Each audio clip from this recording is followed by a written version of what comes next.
Так, здравствуйте, товарищи. Значит, меня зовут Романов Иннокентий Иванович. Я второй секретарь Якутского горкома КПРФ, ну и одновременно секретарь Якутского райискома КПРФ по идеологии.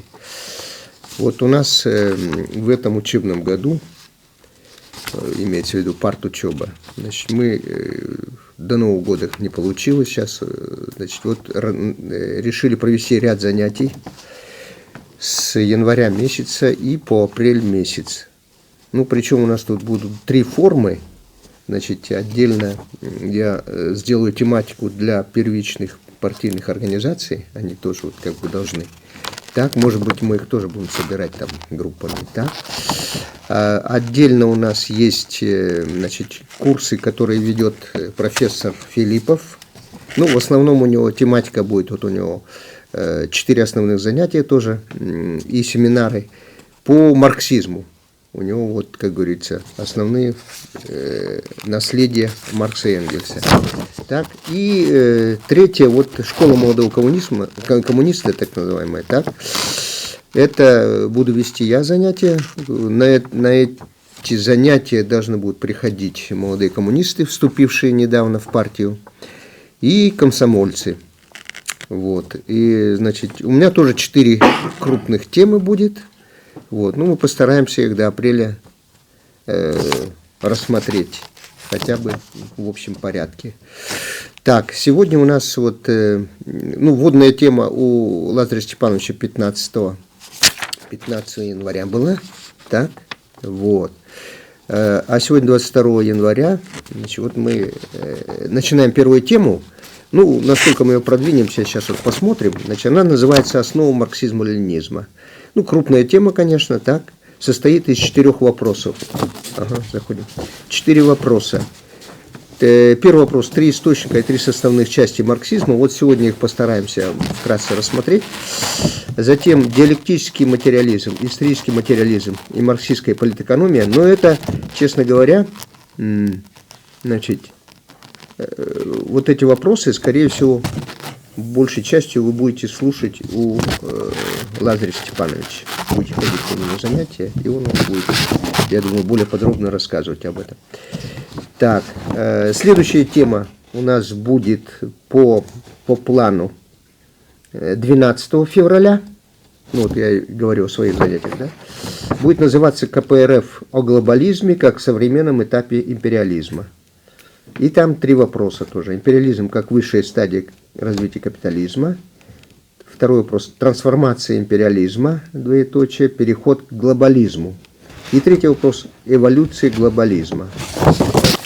Так, тоже крупная тема. Ну, тоже постараемся хотя бы так ее рассмотреть. Третья тема, значит, будет у нас 12 марта. 12 марта. Значит, она будет называться КПРФ ведущая оппозиционная сила российского общества. Ну, здесь я хочу вот такие вопросы рассмотреть. Вкратце история коммунистической партии страны, как она зарождалась и вот дошла до современного состояния. Далее идейные и организационные основы КПРФ рассмотрим. Затем стратегия и тактика КПРФ. И 4-й вопрос. Задачи КПРФ на современном этапе. Ну, это исходя вот из последних съездов, материалов съездов и пленумов. Ну и последняя, 4-я тема у нас будет, она будет 2 апреля этого года. Ну, все занятия в 12 часов. Она будет называться «Борьба КПРФ с антикоммунистическими мифами и фальсификацией отечественной истории». Значит, ну, я исхожу, в общем-то, это из тематики, которую нам преподал Центральный комитет. И там, значит, вот такие вопросы. Вот первый вопрос. Мифы о России, которую мы потеряли. Ну, речь идет о дореволюционной России. Второй вопрос, который рассмотрим. Критика фальсификации истории Великой Октябрьской социалистической революции и гражданской войны 1918-22 года. Затем критика фальсификации истории СССР 1920-40-х годов, до военного времени. Так, 4-й вопрос. Критика фальсификации истории Великой Отечественной войны. И 5-й вопрос. Критика фальсификации истории СССР послевоенного времени 50-х, 80-х годов. Вот такие вот 4 темы, они все очень крупные, вот, особенно последние, да и не только, все вот. Но тем не менее, вот вкратце я должен вас ознакомить. Может быть, на следующий год мы продолжим по этим темам, все равно будем возвращаться к ним. Они все очень капитальные и, как говорится, повторение мать учения, поэтому мы частично их, может быть, и на будущий год где-то будем, их вспоминать. Итак, значит, первая тема – основа марксизма-ленинизма. Значит, прежде всего, вот я отталкиваюсь от пособия Боровиков А.П., это профессор Санкт-Петербургского университета, так, вот, скорее всего, философ или историк. У него есть книжка «Начало марксизма-ленинизма», изданная в 2011 году. Написано очень неплохо, и она вот рекомендована Центральным комитетом для, как, можно сказать, как основное учебное пособие для системы партийной учебы. Так, значит, и давайте будем приступать. Значит, прежде всего, да, вот в вводной части к этой книге наш тоже идеолог, вы его должны знать, Новиков Дмитрий Георгиевич, да? Дмитрий Георгиевич, вот, он у нас секретарь ЦК, тоже, скорее всего, по идеологии, так, вот, довольно, значит, грамотный, подкованный человек. Вот он в введении пишет, что для становления активного, политически грамотного коммуниста овладение основами марксизма-ленинизма крайне необходимо. Те, кто пополняет ряды КПРФ, должны иметь твердое знание по теории и истории коммунистического движения, владеть формами и методами идеологической работы. Вот. И тут он говорит о том, что старшее поколение у нас так или иначе прошло обучение марксизму-ленинизму, вот в советское время, особенно в вузах, частично, может быть, в школах даже, там обществознание, обществоведение было, да. Вот. А вот послевоенное поколение, и потом в различных формах партийной учебы, которая была в советское время для коммунистов. А вот, значит, постсоветское время, особенно вот поколение, которое не застало этих формы обучения, они, конечно, вот как бы не знакомы ни с трудами Маркса, Энгельса, Ленина, и в целом, как говорится, марксизм, конечно, для них это довольно новое такое явление. Поэтому, значит, вот Новиков как раз об этом говорит, что вот партийная учеба, она должна подтянуть наших молодых коммунистов до определенного уровня знания основ марксизма-ленинизма. Вот. И вот он говорит, что качество этого пособия делает его исключительно полезным для, я тут добавляю, для всех членов КПРФ, в принципе, он там перечисляет, да. Так, значит, что мы должны рассмотреть прежде всего? Прежде всего мы должны рассмотреть истоки, облики, исторические судьбы марксизма-ленинизма. Что это такое? Глава 1 называется у него «Происхождение, сущность и структура марксизма-ленинизма». Так, и первый параграф «Мировоззрение, идеология коммунистов». Мировоззрение и идеология, он, правда, вот считает, что это явление тождественное, я что-то немножко сомневаюсь, но все равно они близкие, конечно, так. Речь идет о том, что мировоззрение и идеология – это взгляд на окружающий мир, значит, отношение к окружающему миру, вот, и это понятие, оно очень важно для всех людей, у каждого, как говорится, свой взгляд на вещи, на окружающий мир, на общественную жизнь. И тем не менее, значит, вот мировоззрение, идеология, это очень, далее говорится таким образом, что каково мировоззрение человека, вот, какова идеология, таковы и сами люди, таковы их мысли, чувства и поступки. Вот, значит, вот наше мировоззрение, наша идеология – это марксизм-ленинизм. Что такое марксизм-ленинизм? Это система знаний о законах развития мира и его революционном преобразовании в интересах рабочего класса, трудящихся. Предназначение марксистско-ленинской теории заключается в выяснении условий и указаний путей освобождения народных масс от любых видов эксплуатации, угнетения, социального неравенства и утверждения наиболее целесообразной, подлинно гуманной организации человечества, а именно коммунистической общественно-экономической формации. Вот. И надо отметить, что основоположники марксизма-ленинизма, они отводили, значит, созданию, развитию цельной идеологии, революционной идеологии рабочего класса решающее место. Они даже считали, что работу по выдвижению и научно-теоретическому обоснованию революционных идей, так, работа эта, значение, так, ну, они оценивали в известном смысле даже выше, чем саму революционную практику, которая не подкреплена теорией.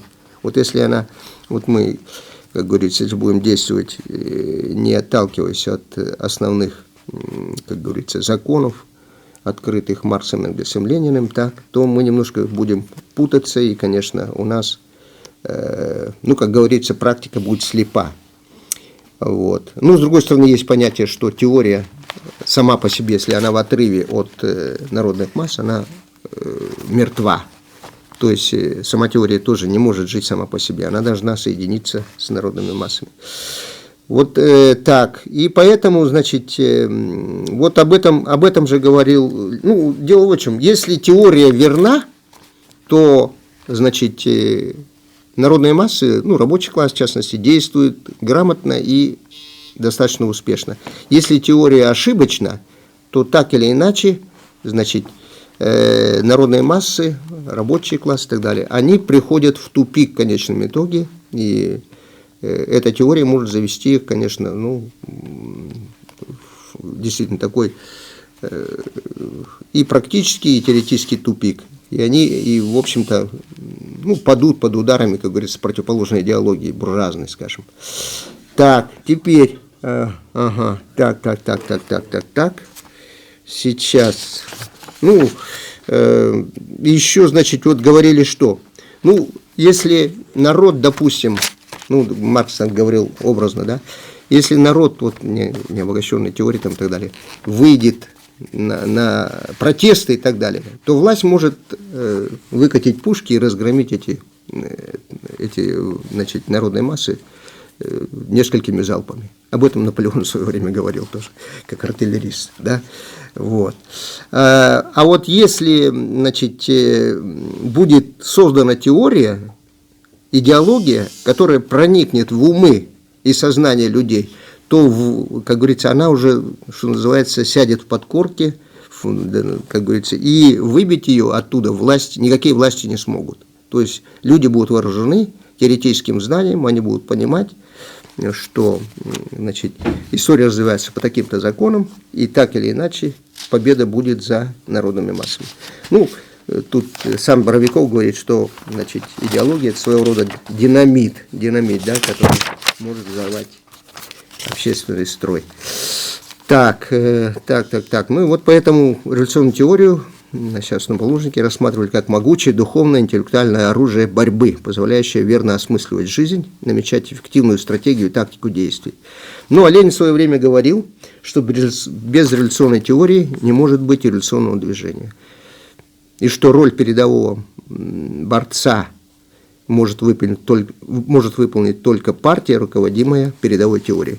То есть вот это очень важный момент. Вот почему мы, собственно, и занимаемся партийной учебой, потому что если мы будем действовать без знания идеологии марксистско-ленинской, так, то мы будем, конечно, в значительной мере терпеть поражение. Так, теперь второй параграф. Исторические условия возникновения марксизма. Ну, все теории, вот, они, значит, корни любых теорий и идей надо искать не в сознании их создателей, а в общественных отношениях, отражением которых они являются. Но имеется в виду, что жизнь, в общем-то, ну, как это вот мы чуть ниже там потом разберемся, бытие, собственно говоря, определяет развитие сознания, так? Вот.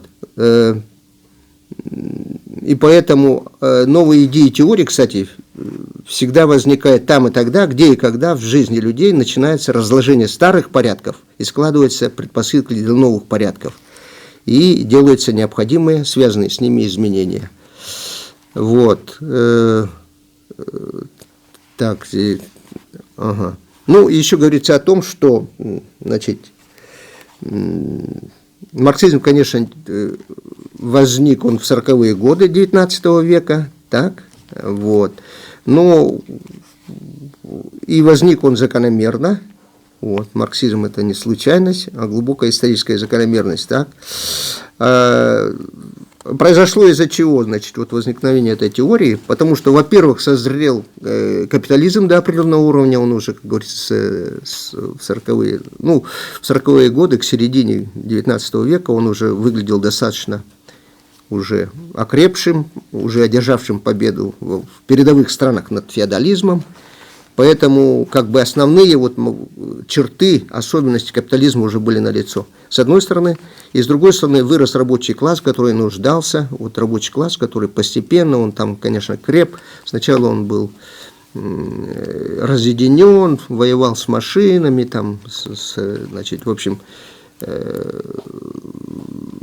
ну, сначала он не совсем правильно понимал, кто его враги, а потом постепенно рабочий класс становился все многочисленнее, организованней, и уже вел борьбу с носителями вот этих вот средств производства, да, хозяевам средств производства. Ну, значит, и вот считается, что великая заслуга Маркса и Энгельса заключалась в том, что они осознали вот данную необходимость, вот необходимость как раз в этой теории возникла у рабочего класса, прежде всего, и превратили возможность, как раз возможность возникла появления этой теории, вот они эту возможность использовали и создали, значит, теорию, которая действительно стала главной идеологией, главным мировоззрением рабочего класса. Так, ну вот тут дальше, да, действительно. Третье. Общие духовные предпосылки и непосредственные теоретические источники марксизма-ленизма.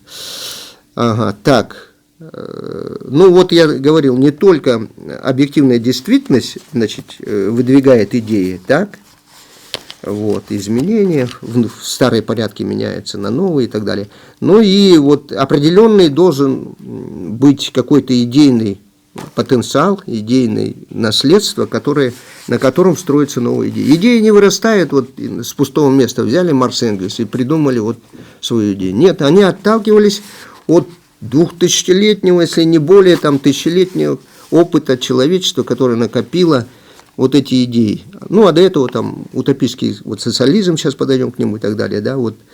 То есть были уже, знаете, вот есть такое тут выражение, что, значит, что Маркс и Энгельс, они не то, что там вопросы поставили, вопросы до них были поставлены, фактически вопросы, куда идти, как воевать, значит, вот с этим эксплуататорскими обществами и что строить и так далее. Эти вопросы все уже были поставлены перед ними. Они дали ответы, они дали научные ответы на эти вопросы. До этого ответы были утопические. Вот, так, теперь, ну и из всего вот этого идеологического или идейного наследия, которое дошло до Маркса и Энгельса, так, кстати, иногда вот называют марксизм, ну, раньше, не знаю, может и сейчас, о том, что это сектантское, узкое такое течение, направление, да, которое оторвано от, ну, знаете, любят говорить это выражение, от столбовой дороги развития человечества или человеческой культуры. Ну, вот, значит, в этом плане Ленин говорил, что марксизм совершенно не похож на сектантство, в смысле какого-то замкнутого, закостенелого учения, возникшего в стороне столбовой дороги развития мировой цивилизации. Марксизм не отбросил, а усвоил и переработал все, что было ценного в более чем 2000-летнем развитии человеческой мысли и культуры. Ну и далее вот он говорит о том, что, Ленин как раз говорит о том, что гениальность Маркса состоит именно в том, что он дал ответы на вопросы, которые передовая мысль человечества уже поставила. Так, ну вот из этого идейного наследия, которое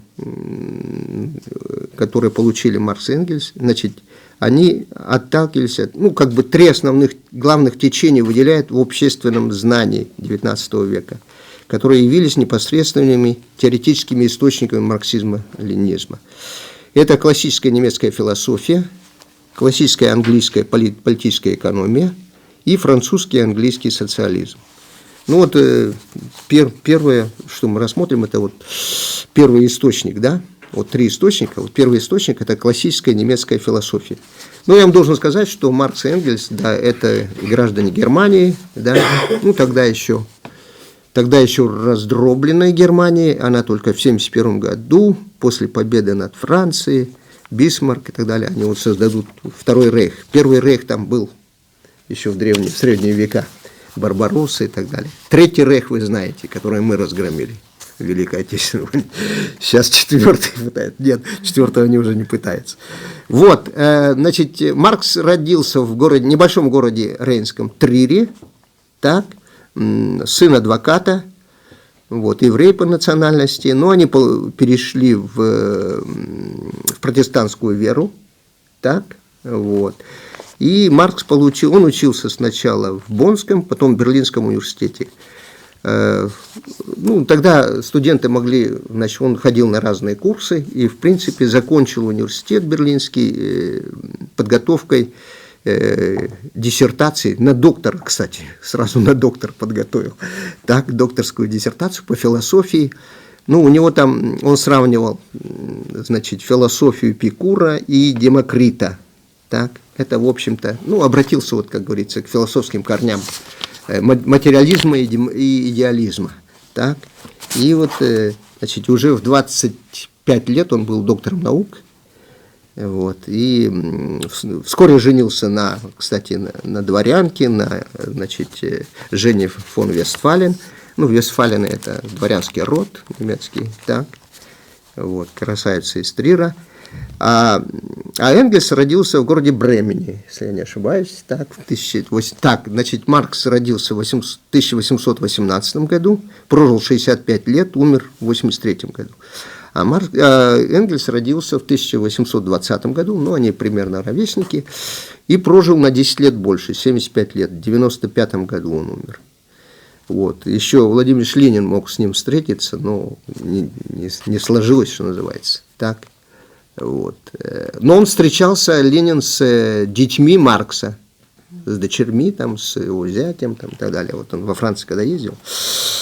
А про Маркса и Энгельса у Ленина есть работы. Вот можете найти, почитать. Ага, Ленин на них написал в память этих выдающихся людей. Так, теперь. И вот, значит, будучи... Ну, а Энгельс, в общем-то, он, по-моему, университетского образования не имеет, но он скорее всего, где-то учился, какие-то учебы, надо вот про Энгельса действительно мало знаем, да, он, скорее всего, где-то в каких-то учебных заведениях учился, ну, имеется в виду после среднего образования, так, а так он в значительной мере самообразованием, возможно, даже достиг, он тоже выдающийся ум, талант, значит, так, некоторые даже считают, что он в чем-то превосходил Маркса, ну, они у одного было в одном что-то преимущество, у другого в другом, оба очень гениальные умы, конечно. И вот они вместе, как бы, ну, в то время, да, общественная жизнь бурлила, и вот они, значит, сначала они были идеалистами, кстати, и потом постепенно, революционными демократами, можно сказать, и потом постепенно они перешли на рельсы материализма и диалектики. И вот, значит, ну, философское, во-первых, так, философское знание в марксизме, ну, и в любой теории, значит, философия образует исходную основу любого мировоззрения, любой идеологии. Ну, потому что, что такое философия? Это всеобщие законы, значит, окружающего мира. Ну, в принципе, изучает вот так, значит, философия изучает общие законы окружающего мира, природы, человеческого общества и сознания. Вообще-то вот так вот, общие законы вот в этих трех направлениях. Поэтому, значит, философия в любом случае, в последнем счете, да, определяет весь характер любой идеологии, так, их особенности этих теорий и черты, то есть всю систему в целом. Вот любая теория, она основывается на каких-то философских подходах. Вот они, для них наибольшую роль, там много, конечно, философов в Германии, вообще философская страна, да, страна философов, но они наибольшую роль вот в создании марксистской теории послужили работы Георга Гегеля, ну, который жил до них 1770-1831, умер еще, когда они были молодыми, и Людвиг Фейербах. Фейербах, тот родился тоже их старше, в 804 году, и умер в 1872 году. Ну, он их современник был в определенной мере. Значит, ну, великое значение гегелевской философии состоит в чем? В том, что главное в ней, рациональное ее зерно, составила диалектика и вытекающий из нее диалектический метод мышления. Вот Гегель, тоже выдающийся ум философский, вот он, как говорится, можно сказать, первый выделил диалектику, ну, возможно, ее законы даже, так, вот, и, соответственно, вытекающий диалектический метод мышления. Ну, диалектика, значит, это, вообще из греческого это развитие, по-моему, так переводится. И диалектика это, значит, ну, это такой метод, короче, диалектика рассматривает окружающий мир в развитии, в отличие от метафизики, которая была до Маркса, до Гегеля, Маркса и Энгельса. Метафизика, ну, характерна она, прежде всего, для средневековья, может, и более ранних, да, столетий. Метафизика, это, ну, она для своего времени тоже играла определенную роль, так, значит, она тоже имеет свой метафизический метод изучения, вот. Но метафизика, она как бы застывшая. Это вот она понимает, что весь окружающий мир, древние люди считали, что он, в общем-то, неизменен. Ну, или меняется очень медленно, так? Вот. И выработаны были определенные законы, понятия, которые они считали верны на все времена, для любых стран там, и так далее. Так? Вот это метафизический подход. Вот, догматический, можно сказать, подход, да, вот они превращали все эти понятия, законы в догму. А вот диалектика, которую открыл Гегель, говорила о том, что нет ничего постоянного, все течет, все изменяется. Вообще-то древние еще говорили, конечно, диалектики и в древности были. Вот, все течет, все изменяется, все, значит, ну, Энгельс говорил, диалектика берет вещи и мысленное отражение вещей в их движении, возникновении, исчезновении и взаимной связи. Вот. И он говорил, что, значит, диалектика, то же самое диалектика, говорит, делает и в практической области, то есть в общественной жизни.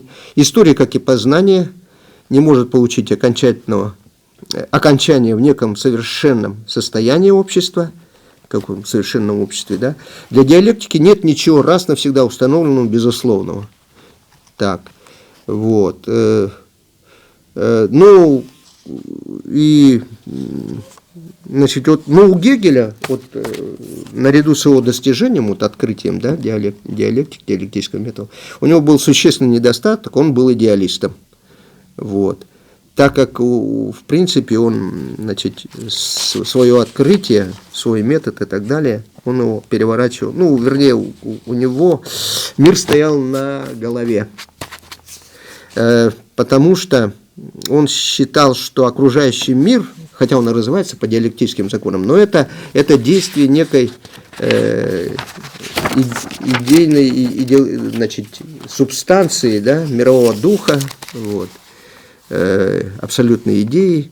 Вот, и, в общем, как-то странно действительно рассуждал, что, вот, что люди, познавая мировой дух, так, абсолютную идею и так далее, они вырабатывают понятия, и вот эти понятия, собственно говоря, и наполняют жизнь новым содержанием. То есть понятия меняются, значит, жизнь, ну, согласно диалектике, меняется и понятия, а понятия идут как бы вот это познание мирового духа и так далее. Потом Людвиг скажет, что это все попахивает религией, в принципе, совпадает, что есть Бог, и вот все от Бога отталкивается, да. Вот. Отсюда идеализм Гегеля. Вот. Ну, и он, да, вот считал, что понятие определяет бытие, да. Все было поставлено с ног на голову, и реальная картина совершенно извращалась. То есть Гегель, с одной стороны, открыл диалектический метод, но и одновременно его мистифицировал, да. Вот. Ну, и надо было эту мистификацию убирать. То есть он, вот, видите, он как бы перевернул все это дело. Это сделал Фейербах, Людвиг, так? Ну, в отличие от Гегеля, он был материалистом. Вот. И он уже считал, конечно, что не сознание мышления определяет бытие, а бытие определяет собой сознание мышления. служит источником возникновения различных идей. Вот этот ключевой вывод в философии Фейербаха оказал большое влияние на становление нового мировоззрения вот, Маркса и Энгельса. Вот они все сразу обрадовались, стали фейербаховцами, да, после того, как Фейербах действительно заявил такие вещи. Но, значит, с другой стороны, у Фейербаха, вот он, в общем-то, да, материализм он определил правильно, да, но у него был тоже существенный недостаток. Значит, его теории, его вот, философии не хватало диалектики. Вот, и его теории, вот его взглядам присуща была некая метафизичность, неумение прилагать диалектику к теории отражения и процессу познания. Вот, данное обстоятельство мешало делать правильные выводы по важнейшим мировоззренческим и практическим вопросам. И вот, опираясь на позитивные приобретения философских систем Гегеля и Фейербаха, Маркс и Энгельс преодолели их недостатки. Они соединили диалектику первого и материализм второго. Таким образом, представления о диалектике были поставлены на ноги. В свою очередь, материализм утратил присущую ему ранее метафизичность, так? То есть застой определенный, да? Вот. А стал тоже. Так. В общем, соединение диалектики и материализма Маркс и Энгельс создали совершенно новую, ранее в целостном виде никогда не существовавшую систему взглядов. Диалектический материализм. Вот. А затем, распространив его с изучения явлений природы на изучение явлений общественной жизни, человеческой истории, значит, они создали другую аналогичную систему взглядов, ну, уже вот касающуюся общественной жизни, исторический материализм. Диалектический исторический материализм образует философское учение марксизма как его первую составную часть. Вот, далее, значит, переходим, ну, я говорю, вот подробнее, потом вы там послушаете Ладра Степановича, он вам разжует, что это такое там, диалектический материализм, исторический материализм, так. А мы переходим к следующему источнику, классической английской политической экономии.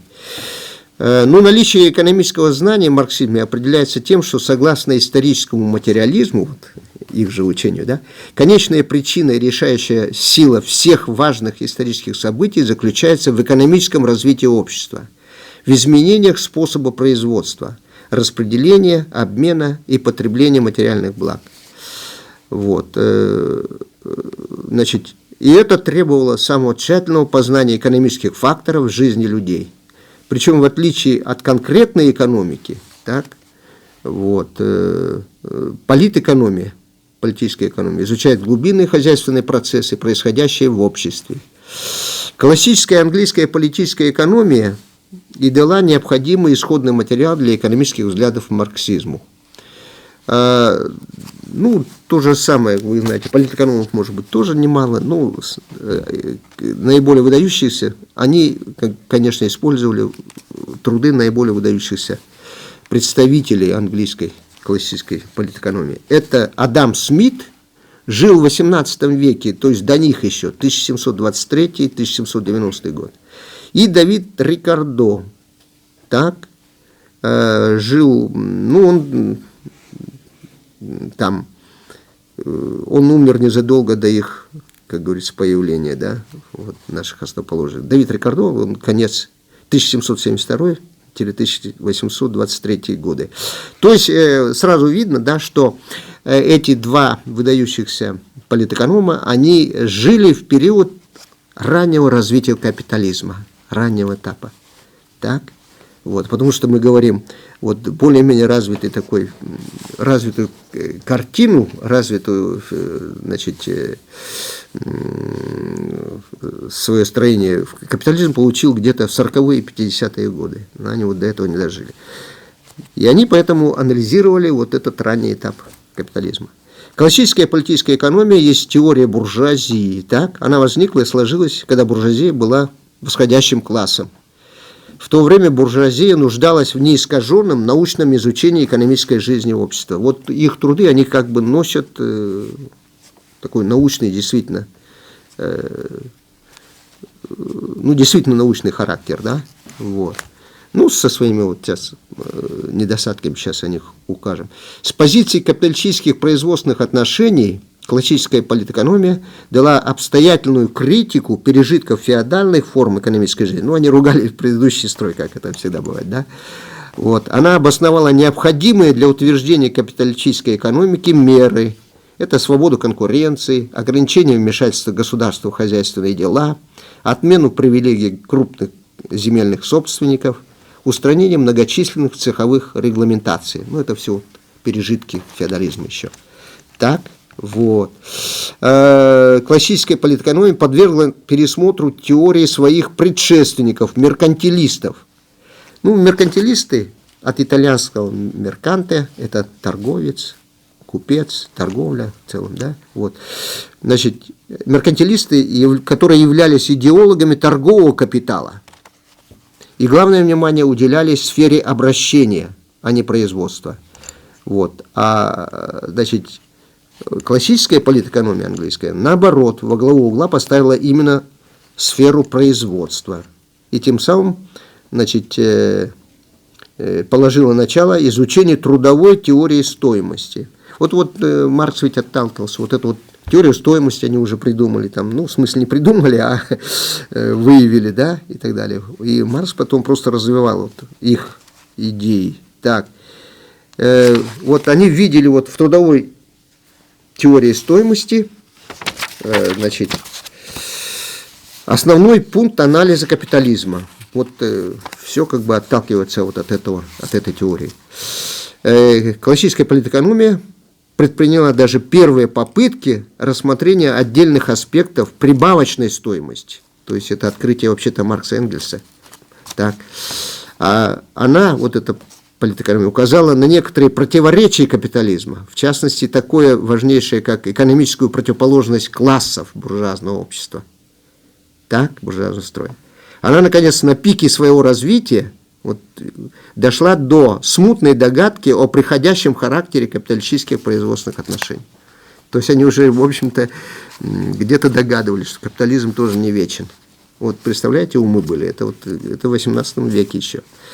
Но с достаточной ясностью вот эта классическая политэкономия природу и законы капитализма не выразила все-таки, да, и не могла сделать, как говорил Маркс, потому что вот они жили в таких условиях.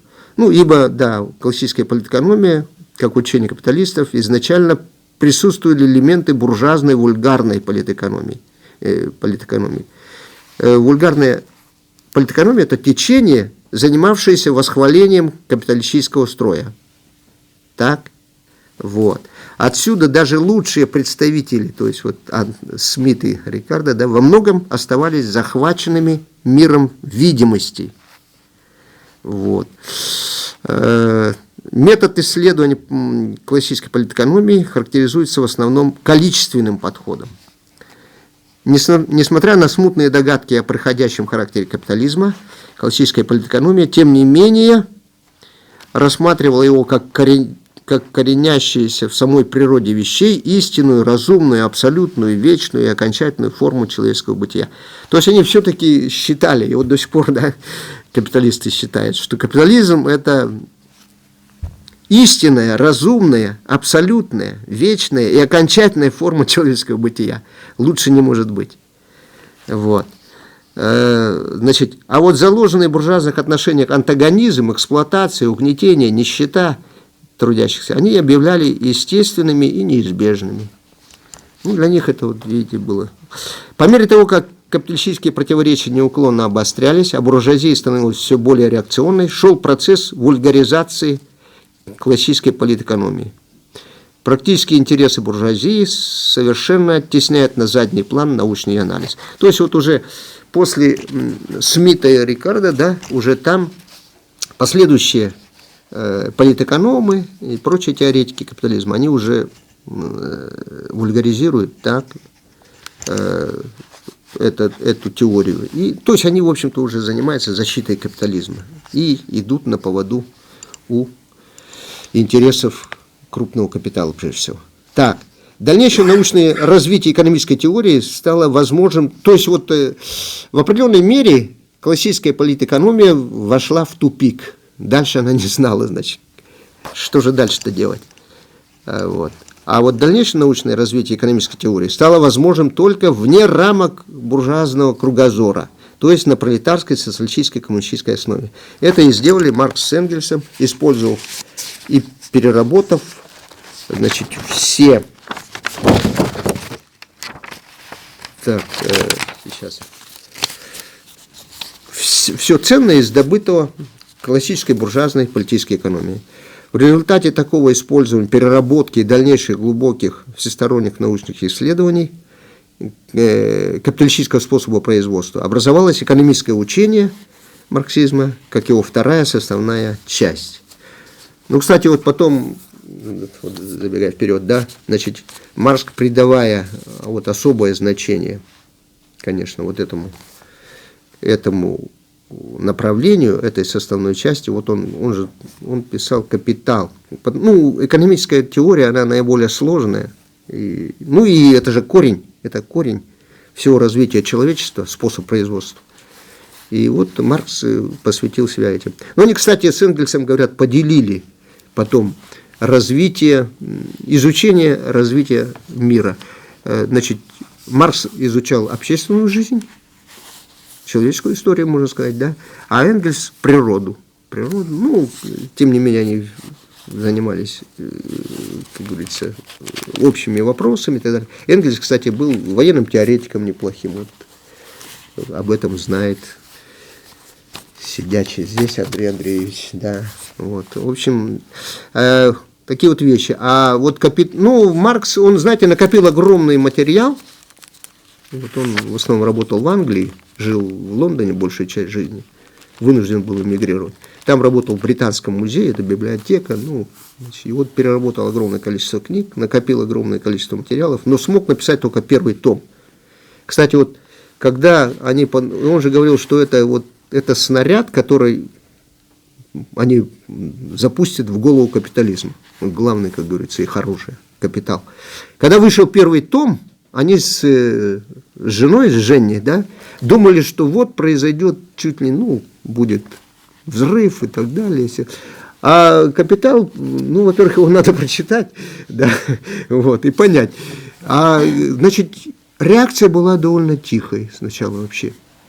Плохо понимали, может, или вообще мало читали.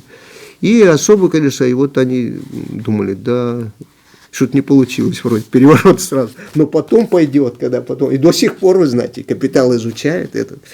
Так вот, первый том там Маркс написал, он, конечно, очень. А второй, третий и, по-моему, четвертый том из материалов Маркса, это вот, выполняя как бы волю друга там и так далее, да, Энгельс сделал. Энгельс, значит, так, потому что вот первый том «Капитала», он посвящен сфере производства, по-моему. Сфере производства в основном. А есть сфера обращения и так далее там. В общем. Так, ладно. Так, и, значит, третья составная часть – это французский и английский социализм. Или коммунизм, да. Вот французские и английские социалистические и коммунистические учения послужили основой формирования в марксизме социально-политического знания. То есть знание о том, каким в целостном виде должен быть новый справедливый строй и что конкретно надо делать для его создания. Вот третья часть, это, как говорится, они должны были, во-первых, общее представление о новом строе, потому что, да, вот философский подход есть, значит, экономический подход есть, теперь надо что из себя представляет новый строй, и как его, главное, во-первых, кстати, сюда входят и революционные вопросы и так далее, как добиться победы, значит, и как построить. Вот, все это входит вот в это третье направление.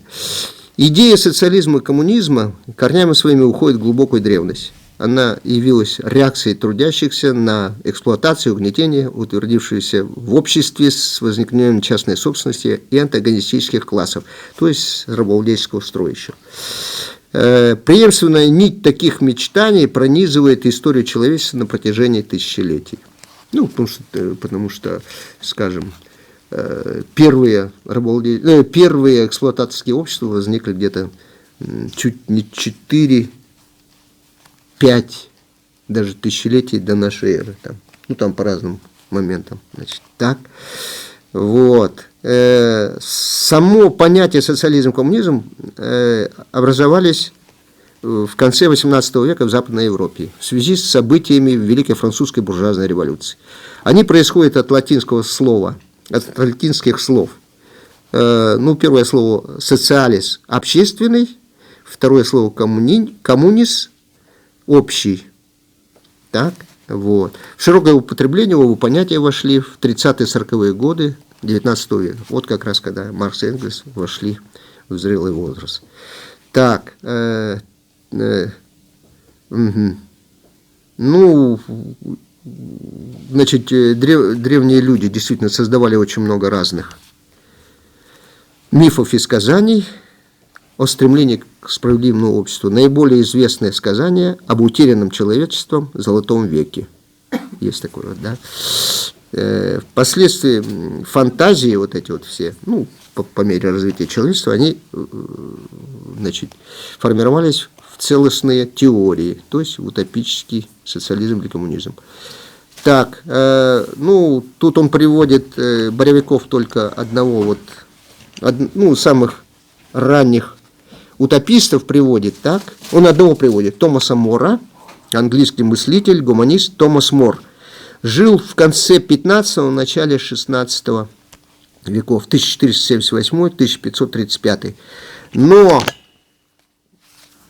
значит, вот он что-то не упоминает. Обычно в советское время, по-моему, упоминали двоих. Томас Мор. Ну, от Томаса Мора пошло понятие утопия. Так, у него такой труд так назывался его. Вот. А, значит, был еще один, значит, тоже, ну, более ранний утопист, мыслитель-утопист, так, Томмазо Кампанелло, итальянский мыслитель-утопист, который жил на 100 лет позже Томаса Мора, 1568-1639. Ну, тоже еще до тех утопистов, на которых опирались. Ну, этих тоже они, наверное, использовали. Вот Томмазо Кампанелло, он 27 лет сидел в тюрьме, там в восстании участвовал, да, против испанского владычества.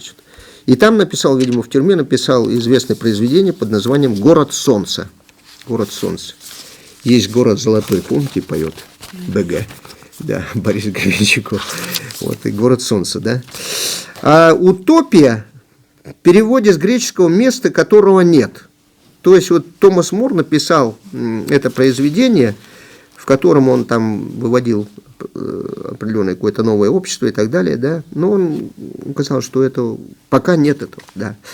Под утопическим социализмом, коммунизмом понимается также представление о новом обществе и путях его создания, которые не опираются на выводы науки, знание объективных законов и движущих сил исторического развития, а потому в реальной жизни не могут быть успешно осуществлены. Вот. Своей высшей ступенью, так, сейчас, утопический социализм, коммунизм достиг в первой половине XIX века. Вот видите, вот эти утопические идеи, их немало было, немало авторов, идей всяких. И вот это были как раз, ну, предшественники Маркса и Энгельса. Кто это были? Наиболее выдающиеся мыслители были два француза. Анри Сен-Симон, жил в 1760-1825, ну, когда, значит, Маркс и Энгельс были еще детьми, да, он умер. И Шарль Фурье. Фурье жил несколько позже, вот, 1772-1837. То есть, в принципе, может, о нем они слышали, когда учились там в школе или там в вузе. Вот. И англичанин Роберт Оуэн, вот, который, значит, который вообще был их современником в какой-то мере. Смотрите, он долго прожил. В 1771 году родился, в 1858 году умер. Так? Вот, значит, они дали, вот эти вот мыслители XIX века, дали беспощадную разностороннюю критику буржуазного общества, вскрыли его язвы и пороки, вследствие чего их учения получили название даже критическо-утопического социализма. Так? Они указали на приходящий характер капитализма. Так? Вот. Они обозначили в виде догадок ряд его... Ну, вот они, думая о новом обществе, они вот как бы предвосхитили ряд его черт. Кстати, вот об этом Маркс и Энгельс тоже упоминали, что они очень так действительно догадывались, довольно правильно, как говорится, делали какие-то определенные выводы. Так, и это сделало критическо-утопический социализм еще одним непосредственным теоретическим источником марксизма. Вот. Энгельс говорил, что мы никогда не забывались с Марксом, ну и другие не должны забывать, что стоят на плечах таких гигантов, вот, замечательных умов, выдающихся, да, как вот Сен-Симон, Фурье и ООН. Утопический социализм, заметил Маркс, носил в себе научные воззрения о социализме в зародыше. Вот. Но свободному росту этого зародыша препятствовали свойственные утопическому социализму историческая ограниченность. Ну, это в определенной мере можно понять, потому что жили они, особенно вот французы, жили еще в период раннего капитализма, да и ООН тоже, в общем-то, еще только развивающегося ранние стадии капитализма были. Утопический социализм складывался, когда капитализм еще не раскрыл своей природы и особенности, вот как раз так. Для избавления от его ошибок надлежало взгляды о социализме поставить на реальную почву, превратить из утопии в науку. И вот этим занялись Маркс и Энгельс. Значит, методологической основой решения этой великой задачи стали созданы Марксом и Энгельсом диалектический материализм и диалектико-материалистический метод познания. Вот. Значит, это позволило им, во-первых, преодолеть значительную долю метафизичности утопистов, так, потому что они, например, утописты, они считали, да, вот даже, видимо, последние, что природа человека неизменна. А коли так, значит, то их идеи, их теории пригодны для любых исторических периодов и любых стран. Вот. Они не учитывали, что абстрактной истины нет. Вот они думали, что есть такая абстрактная истина, их открытие. Да? Истина всегда конкретна, что в общественной жизни все зависит от обстоятельств времени и места. Ну и во-вторых, во взглядах на природу, значит,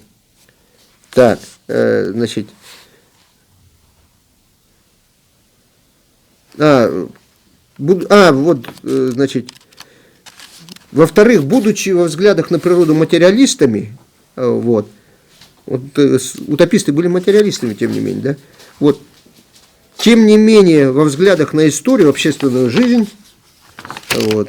значит, они оставались идеалистами. Вот.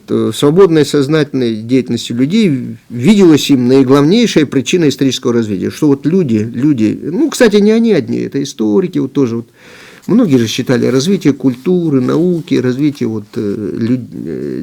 значит, крупных личностей и так далее. Вот они двигают историю там, да. Вот. Но это, в общем-то, подход не совсем верный. Это идеалистический подход. Это исторический идеализм, вот, считали Маркс и Энгельс.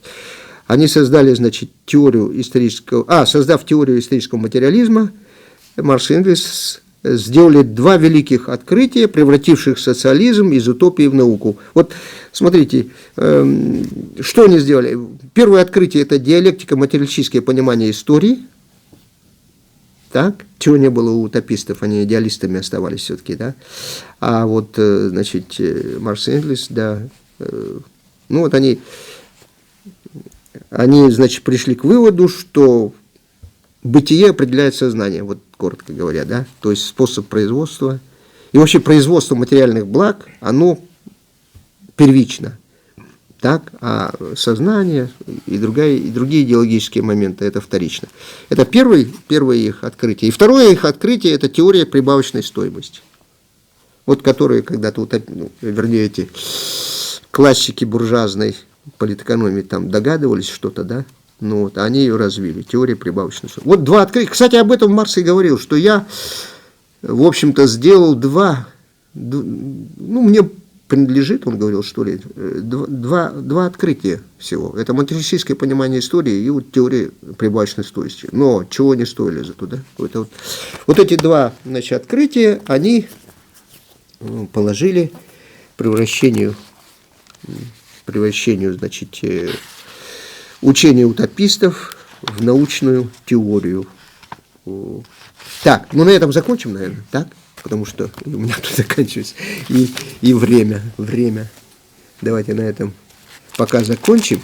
Вот. И в следующий раз у нас... ну, я там закончу еще, вот люди подойдут. Так, закончу вот эту третью составную часть. Еще скажу там о вкладе Владимира Ильича Ленина в развитие марксистской теории. Ну, общую как характеристику марксистской теории, да, потом, что внес Владимир Ильич Ленин. Но это в следующий раз. На этом сегодня закончим. Ага, все, спасибо.